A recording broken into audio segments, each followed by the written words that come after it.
ಒಂದು ಕಡೆಗೆ ಚಾಮುಂಡಿ ಬೆಟ್ಟದಿಂದ ತಾಯಿಯನ್ನ ಕರ್ಕೊಂಡು ಬಂದರು. ಆಹಾ, ಆ ಎರಡು ಕಣ್ಣುಗಳ ಸಾಲೋದಿಲ್ಲ ತಾಯಿಯನ್ನ ನೋಡೋಕೆ ಆ ಸೀರೆಯಲ್ಲಿ. ಇನ್ನೊಂದು ಕಡೆಗೆ ಜಟ್ಟಿ ಕಾಳಗೂ ಕೂಡ ನಡೀತು. ಹೇಗಿತ್ತು ಈ ಕಾಳಗ ನೋಡಿ. ಮೈಸೂರಿನಲ್ಲಿ ದಸರಾ ಸಂಭ್ರಮ. ಕೇಸರಿ ಬಣ್ಣದ ಸೀರೆಯಲ್ಲಿ ನಾಡದೇವತೆ ಅಲಂಕೃತೆ. ನಾಡದೇವತೆಯನ್ನ ಕಣ್ತುಂಬಿಕೊಂಡ ಭಕ್ತರು. ಅರಮನೆ ನಗರಿ ಮೈಸೂರಿನಲ್ಲಿ ಅದ್ದೂರಿ ದಸರೆ ನಡೀತಾ ಇದೆ. ಚಾಮುಂಡಿ ಬೆಟ್ಟದಿಂದ ಅರಮನೆಗೆ ಉತ್ಸವ ಮೂರ್ತಿಯನ್ನ ತರಲಾಯಿತು. ಕೇಸರಿ ಬಣ್ಣದ ಸೀರೆಯಲ್ಲಿ ನಾಡ ಅಧಿದೇವತೆ ಕಂಗೊಳಿಸ್ತಿದ್ದಾಳೆ. ದೇವಿ ಚಾಮುಂಡೇಶ್ವರಿಗಾಗಿಯೇ ವಿಶೇಷ ಮೈಸೂರು ರೇಷ್ಮೆಯಿಂದ ನೇದಂತಹ ಮೈಸೂರು ಸಿಲ್ಕ್ ಸೀರೆ ಇದಾಗಿದೆ. ನಾಡನ್ನ ಕಾಪಾಡುವ, ನಾಡಿನ ಜನರಿಗೆ ಆಶೀರ್ವದಿಸುವ ದೇವಿಗೆ ವಿಶೇಷ ಅಲಂಕಾರ ಮಾಡಲಾಗಿದೆ. ಸರ್ವಾಲಂಕೃತಗೊಂಡಂತಹ ಚಾಮುಂಡೇಶ್ವರಿ ದೇವಿಯನ್ನ ಕಂಡು ಭಕ್ತರು ಹರ್ಷೋದ್ಗಾರ ಜೋರಾಗಿತ್ತು. ಮೈಸೂರಿನ ಚಾಮುಂಡಿ ಬೆಟ್ಟದಿಂದ ವಿಶೇಷ ವಾಹನದಲ್ಲಿ ಬೆಳ್ಳಿ ಪ್ರಭಾವಳಿಯಲ್ಲಿ ದೇವಿ ವಿರಾಜಮಾನಳಾಗಿ ಅರಮನೆಗೆ ಆಗಮಿಸಿದ್ಲು.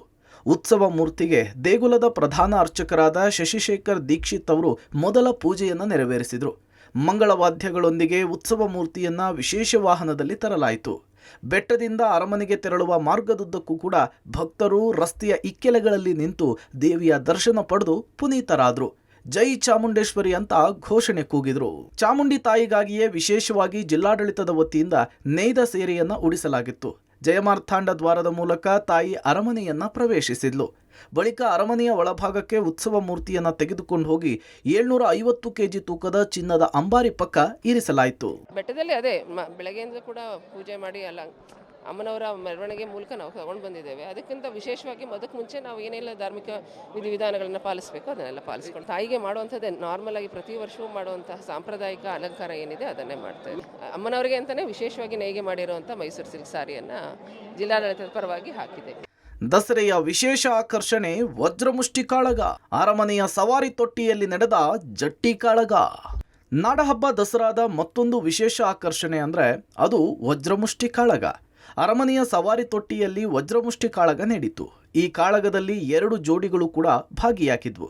ಚಾಮರಾಜನಗರದ ಮಹೇಶ್ ನಾರಾಯಣ್ ಜಟ್ಟಿ, ಚನ್ನಪಟ್ಟಣದ ರಾಘವೇಂದ್ರ ಜಟ್ಟಿ ನಡುವೆ ಕಾಳಗ ನಡೆದರೆ, ಮೈಸೂರಿನ ಮಂಜುನಾಥ ಜಟ್ಟಿ, ಬೆಂಗಳೂರಿನ ಪ್ರದ್ಯುಮ್ನ ಜಟ್ಟಿ ನಡುವೆ ಜಟ್ಟಿ ಕಾಳಗ ಜೋರಾಗಿತ್ತು. ಅರಮನೆ ಆವರಣದಲ್ಲಿನ ಶ್ವೇತವರಹ ದೇವಸ್ಥಾನದ ಆವರಣದಲ್ಲಿ ಕೆಮ್ಮಣ್ಣಿನಲ್ಲಿ ಅಖಾಡ ಸಿದ್ಧವನ್ನ ಮಾಡಲಾಗಿತ್ತು. ಇದೇ ಕೆಮ್ಮಣ್ಣಿನಿಂದ ಜಟ್ಟಿಗಳಿಗೆ ಮಡ್ಡಿ ಲೇಪನ ಮಾಡಲಾಗಿತ್ತು. ಈ ಜಟ್ಟಿಗಳು 45 ದಿನಗಳಿಂದ ರಥಾಚರಣೆಯನ್ನ ಮಾಡ್ತಿರ್ತಾರೆ.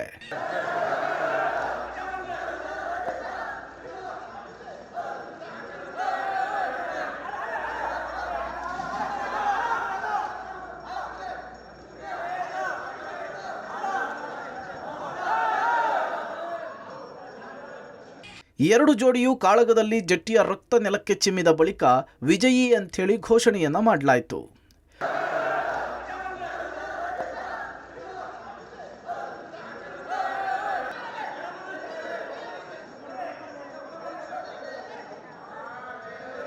ಒಟ್ಟಾರೆ ಮೈಸೂರಿನ ಅಧಿದೇವತೆ ಕೇಸರಿ ಬಣ್ಣದ ಸೀರೆಯಲ್ಲಿ ಅಲಂಕೃತಗೊಂಡು ಎಲ್ಲರಿಗೂ ದರ್ಶನ ಭಾಗ್ಯವನ್ನ ಕರುಣಿಸಿದ್ದಾಳೆ.